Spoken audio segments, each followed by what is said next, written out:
الكتاب المبين إنا أنزلناه قرآنا عربيا لعلكم تعقلون نحن نقص عليك أحسن القصص بما أوحينا إليك هذا القرآن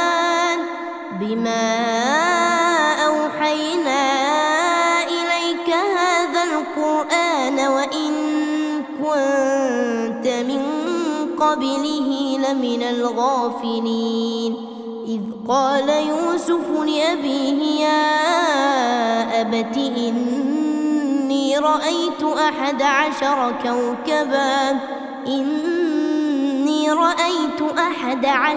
كوكبا والشمس والقمر رأيتهم لي ساجدين قال يا بني لا تقصص رؤياك على إخوتك فيكيدوا لك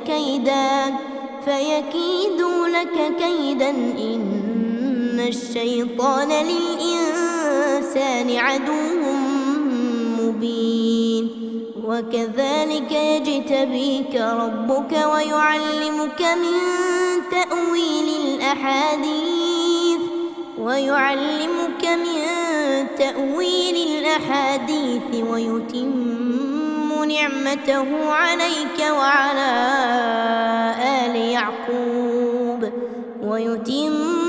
نعمته عليك وعلى آل يعقوب كما أتمها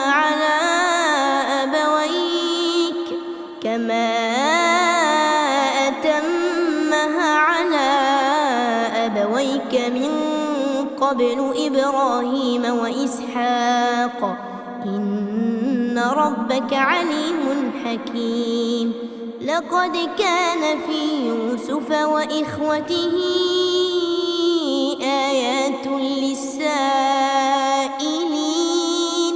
إذ قالوا ليوسف وأخوه أحب إلى أبينا منا ونحن عصبة إن أبانا لفي ضلال مبين اقتلوا يوسف أو اطرحوه أرضا يخل لكم وجه أبيكم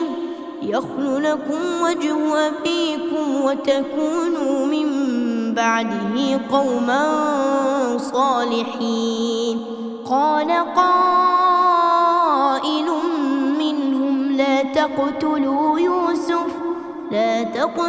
يوسف وألقوه في غيابة الجب يلتقطه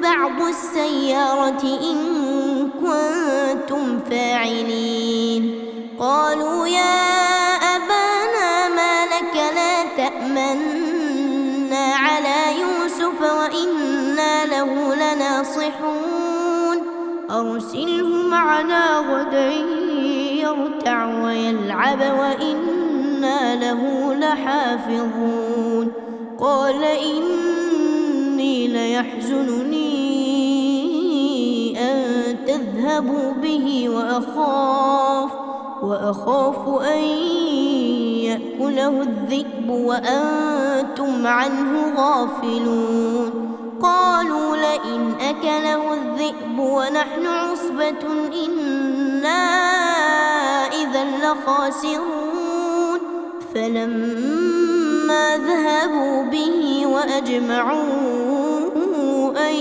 يجعلوه في غيابة الجب وأوحينا إليه لتنبئنهم بأمرهم هذا وهم لا يشعرون وجاءوا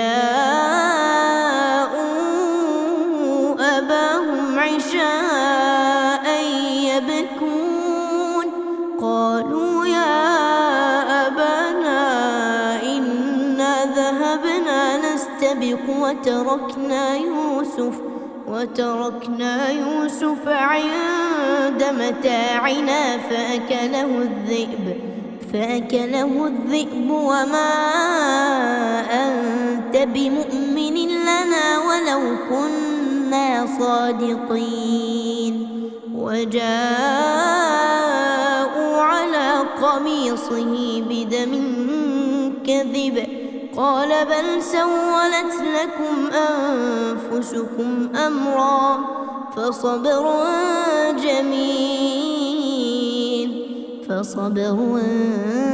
جميل والله المستعان على ما تصفون. وجاءت سيارة فأرسلوا واردهم فأدلى دلوه قال يا بشرى هذا غلام وأسروه بضاعة والله عليم بما يعملون. وشروه بثمن بخس دراهم معدودة وكانوا فيه من الزاهدين. وقال الذي اشتراه من مصر لامرأته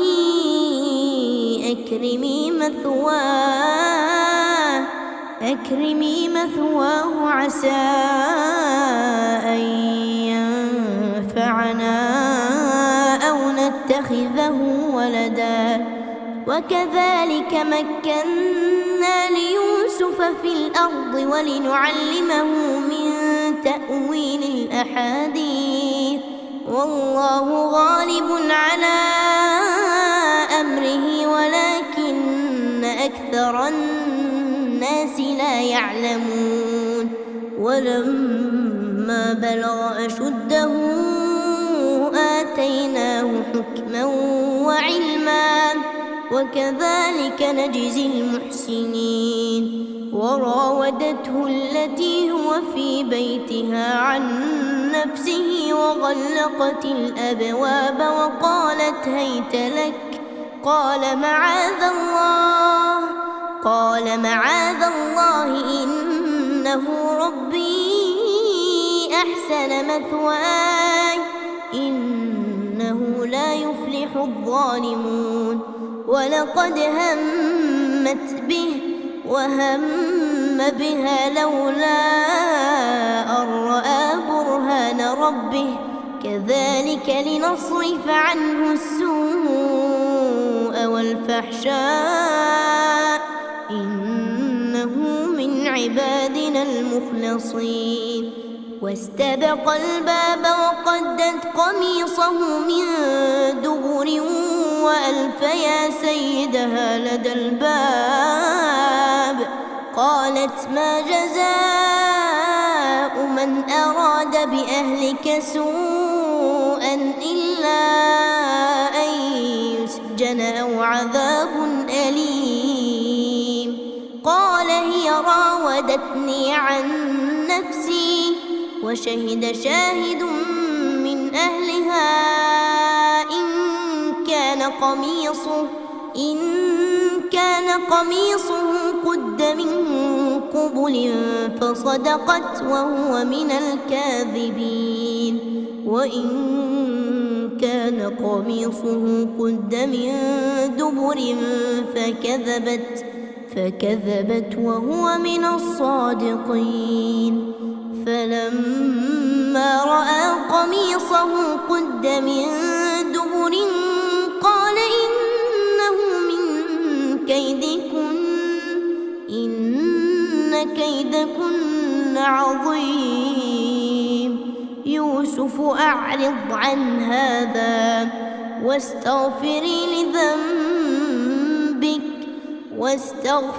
لذنبك إنك كنت من الخاطئين.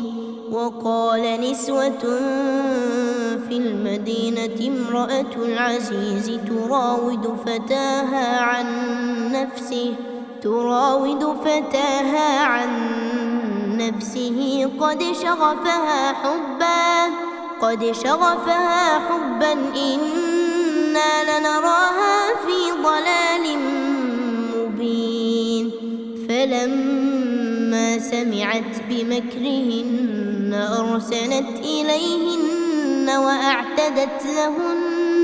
وأعتدت لهن متكئا وآتت كل واحدة منهن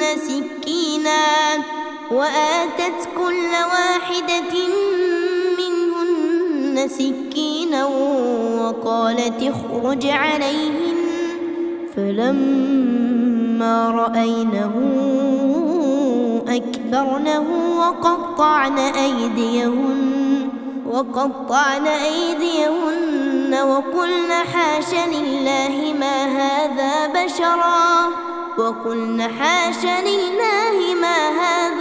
بشرا إن هذا إلا ملك كريم.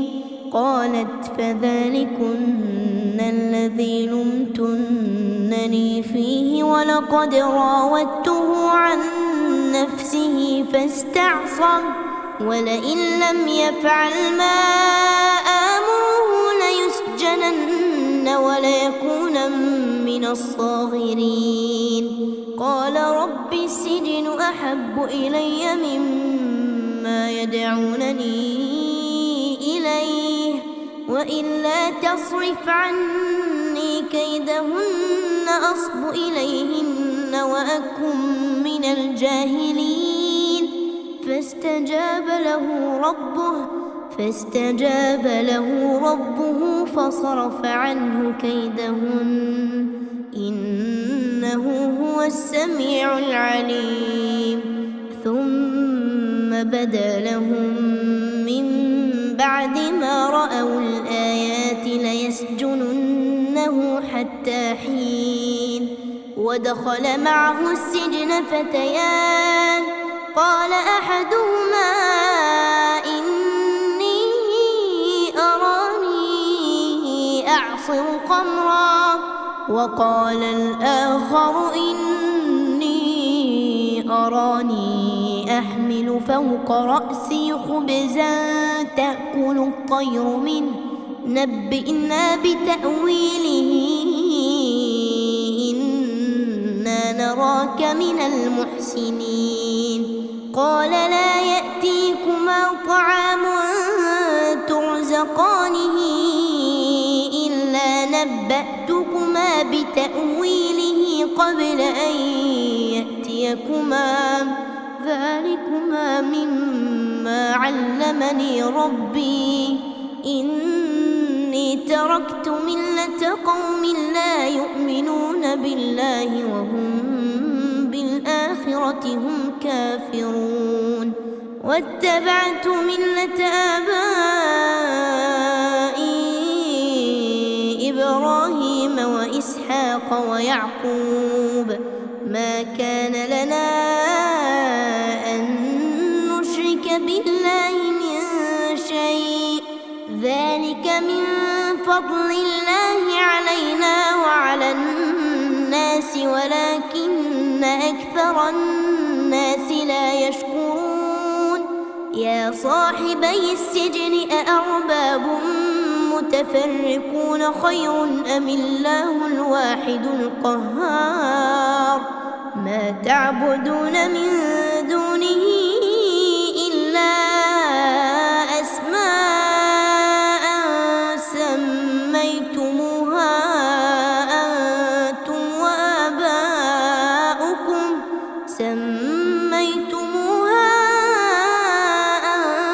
وآباؤكم ما أنزل الله بها من سلطان إن الحكم إلا لله أمر ألا تعبدوا إلا إياه ذلك الدين القيم ولكن أكثر الناس لا يعلمون.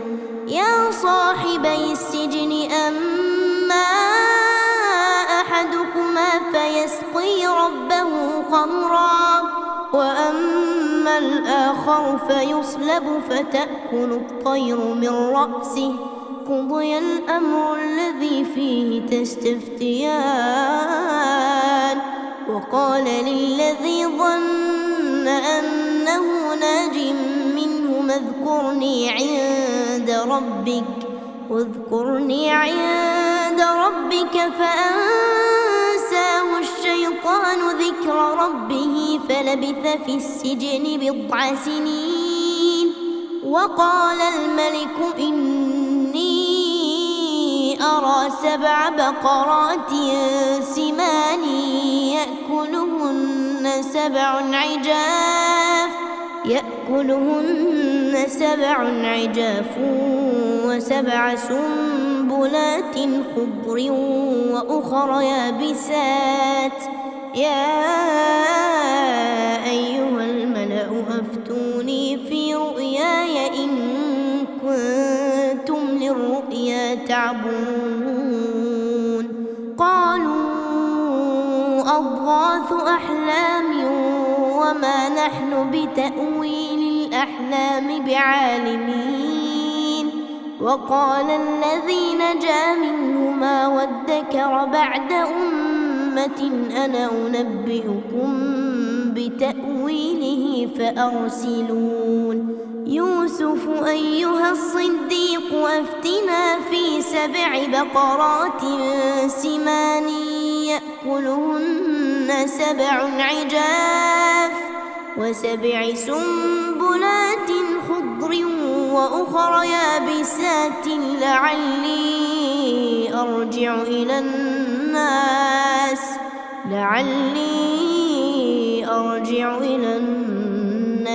لعلهم يعلمون.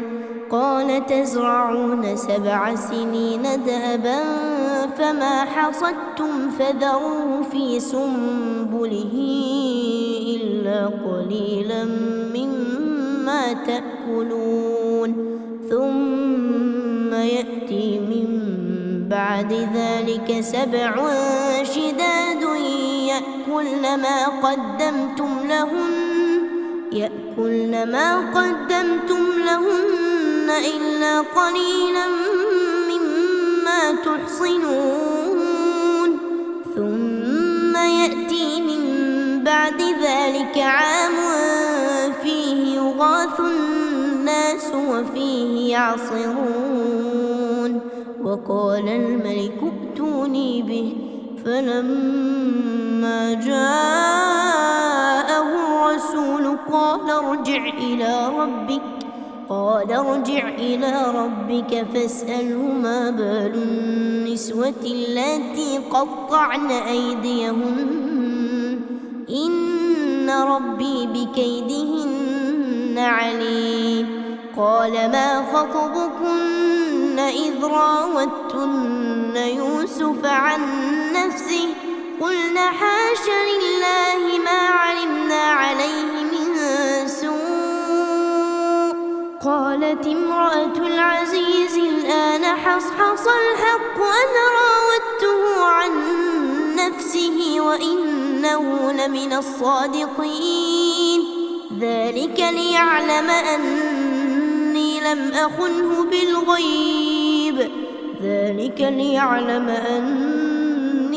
أخنه بالغيب وأن الله لا يهدي كيد الخائنين. وما أبرئ نفسي إن النفس لأمارة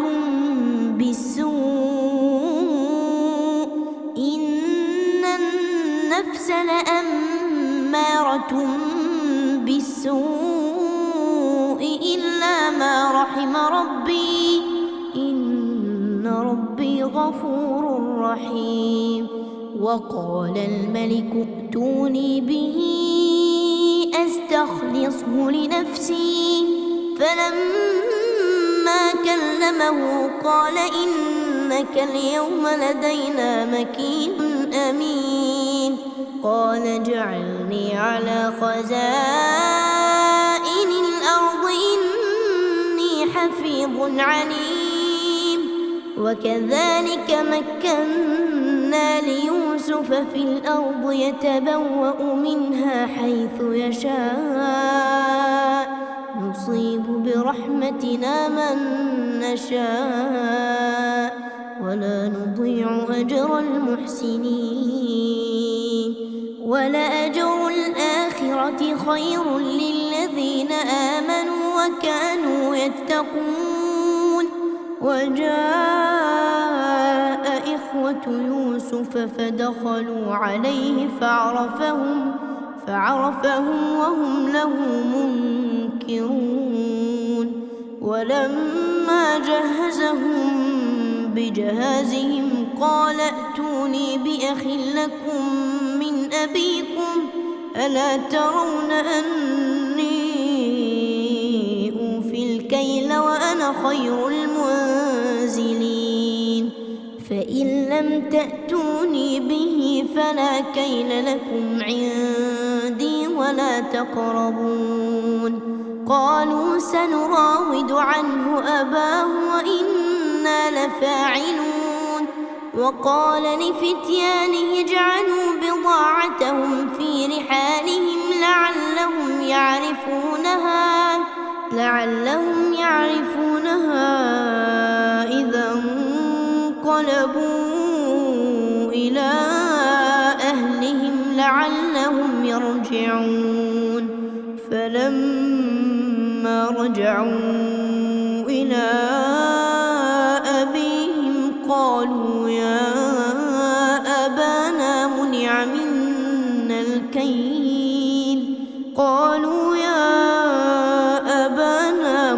منا الكيل فأرسل معنا أخانا نكتل وإنا له لحافظون. قال هل آمنكم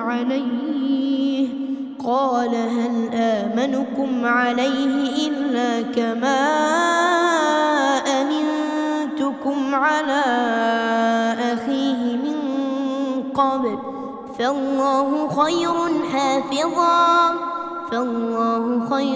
حافظا وهو أرحم الراحمين. ولما فتحوا متاعهم وجدوا بضاعتهم ردت إليهم قالوا يا أبانا ما نبغي هذه بضاعتنا ردت إلينا ونمير أهلنا ونحفظ أخانا ونزداد كيل بعير ذلك كيل يسير. قال لن أرسله معكم حتى تؤتون موثقا من الله لتأتونني به إلا أن يحاط بكم. فلما آتوا موثقهم قال الله على ما نقول وكيل. وقال يا بني لا تدخلوا من باب واحد وادخلوا من أبواب متفرقة وما أغني عنكم من الله من شيء إن الحكم إلا لله عليه توكلت وعليه فليتوكل المتوكلون. ولما دخلوا من حيث أمرهم أبوهم ما كان يغني عنهم من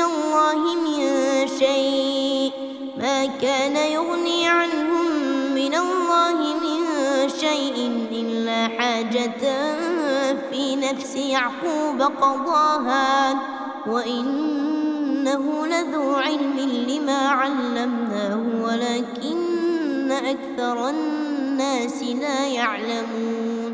ولما دخلوا على يوسف آوى إليه أخاه قال إني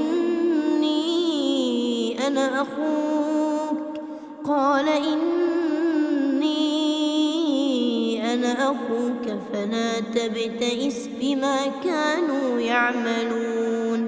فلما جهزهم بجهازهم جعل السقاية في رحل أخيه جعل السقاية في رحل أخيه ثم أذن مؤذن أيتها العير إنكم لسارقون قالوا وأقبلوا عليهم ماذا تفقدون قالوا نفقد صواع الملك ولمن جاء به حمل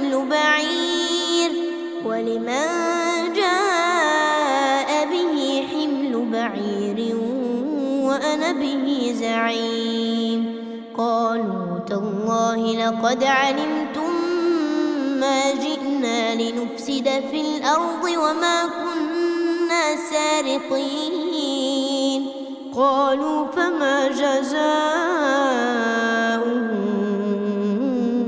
إن كنتم كاذبين قالوا جزاؤه من وجد في رحله فهو جزاؤه كذلك نجزي الظالمين فبدأ بأوعيتهم قبل وعاء أخيه ثم استخرجها من وعاء أخيه كذلك كدنا ليوسف ما كان ليأخذ أخاه في دين الملك إلا أن يشاء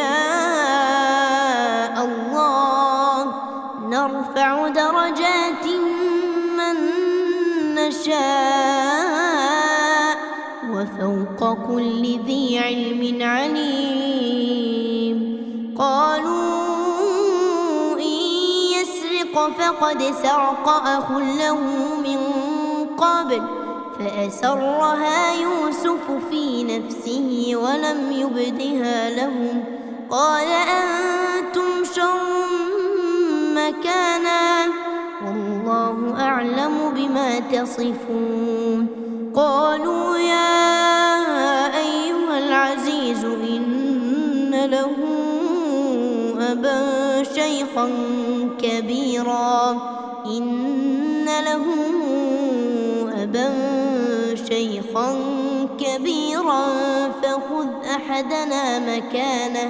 فخذ أحدنا مكانه إنا نراك من المحسنين قال معاذ الله أن نأخذ إلا من وجدنا متاعنا عنده إنا إذا لظالمون فلما استيئسوا منه خلصوا نجيا قال كبيرهم ألم تعلموا أن أباكم قد أخذ عليكم موثقا من الله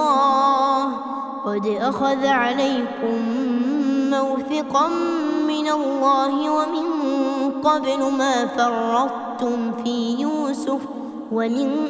قبل ما فرطتم في يوسف فلن أبرح الأرض حتى يأذن لي أبي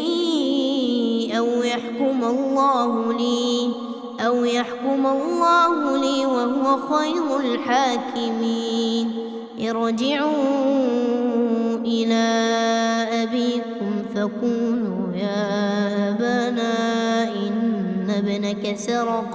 فقولوا يا أبانا إن ابنك سرق وما شهدنا إلا بما علمنا وما كنا للغيب حافظين واسأل القرية التي كنا فيها والعير التي أقبلنا فيها وإنا لصادقون قال بل سولت لكم أنفسكم أمرا فصبر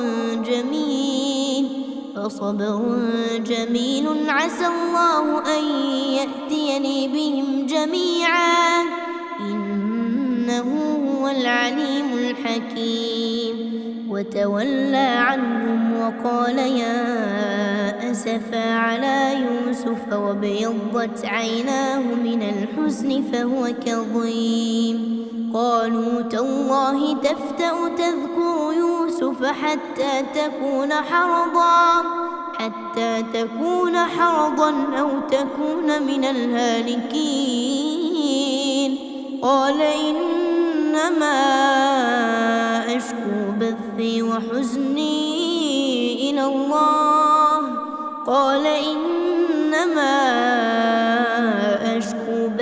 وحزني إلى الله وأعلم من الله ما لا تعلمون يا بني اذهبوا فتحسسوا من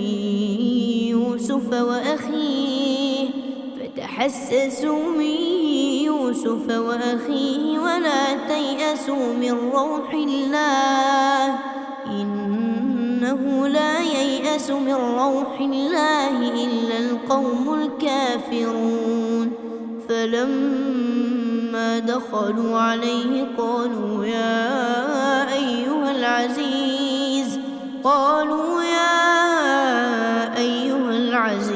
مسنا وأهلنا الضر وجئنا ببضاعة مزجاة فأوف لنا الكيل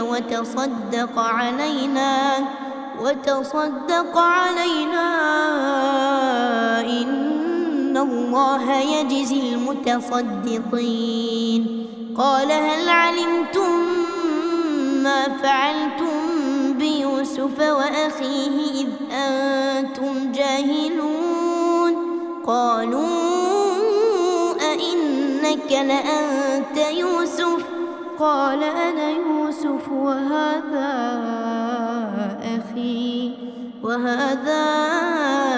أخي قد من الله علينا إنه من يتق ويصبر فإن الله لا يضيع أجر المحسنين قالوا تالله لقد آثرك الله علينا وإن كنا لخاطئين قال لا تثريب عليكم اليوم يغفر الله لكم وهو أرحم الراحمين اذهبوا بقميصي هذا فألقوه على وجه أبي يأت بصيرا وأتوني بأهلكم أجمعين ولما فصلت العير قال أبوهم إني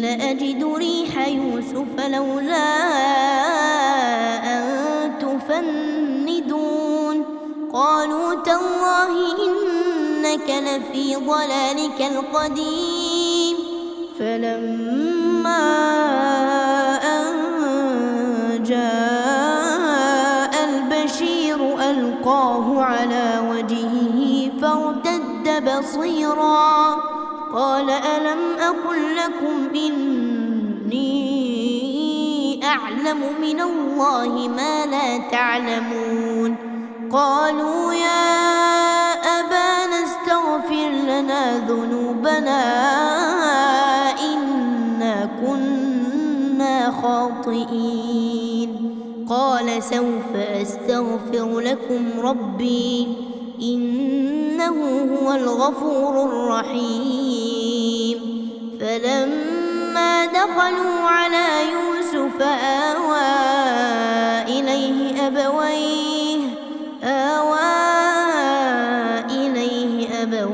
وقال ادخلوا مصر إن شاء الله آمنين ورفع أبويه على العرش وخروا له سجدا وقال يا أبت هذا تأويل رؤياي من قبل قد جعلها ربي حقا وقد أحسن بي إذ أخرجني من السجن وجاء بكم من البدو من بعد أن نزغ الشيطان بيني وبين إخوتي إن ربي لطيف لما يشاء إنه هو العليم الحكيم رب قد آتيتني من الملك وعلمتني من تأويل الأحاديث فاطر السماوات والأرض أنت ولي في الدنيا والآخرة توفني مسلما وألحقني بالصالحين ذلك من أنباء الغيب نوحيه إليك وما كنت لديهم إذ أجمعوا أمرهم وهم يمكرون وما أكثر الناس ولو حرصت بمؤمنين وما تسألهم عليه من أجر إن هو إلا ذكر للعالمين وكأين من آية في السماوات والأرض يمرون عليها وهم عنها معرضون وما يؤمن أكثرهم بالله إلا وهم مشركون أفأمنوا أن تأتيهم غاشية من عذاب الله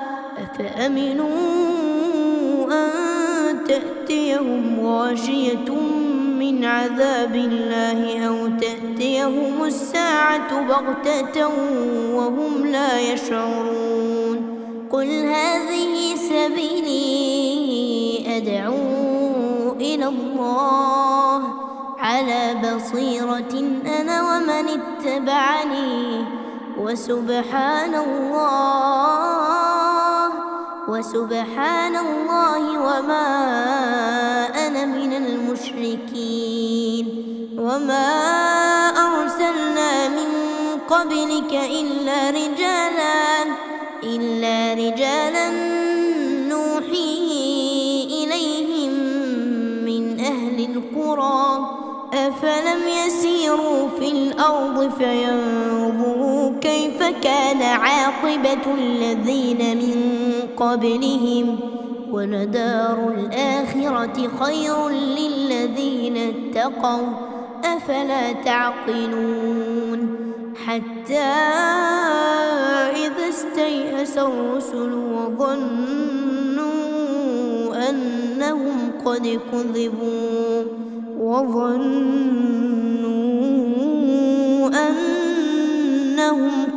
كذبوا جاءهم نصرنا فنجي من نشاء ولا يرد بأسنا عن القوم المجرمين لقد كان في قصصهم عبرة لأولي الألباب ما كان حديثا يفترى ولكن تصديق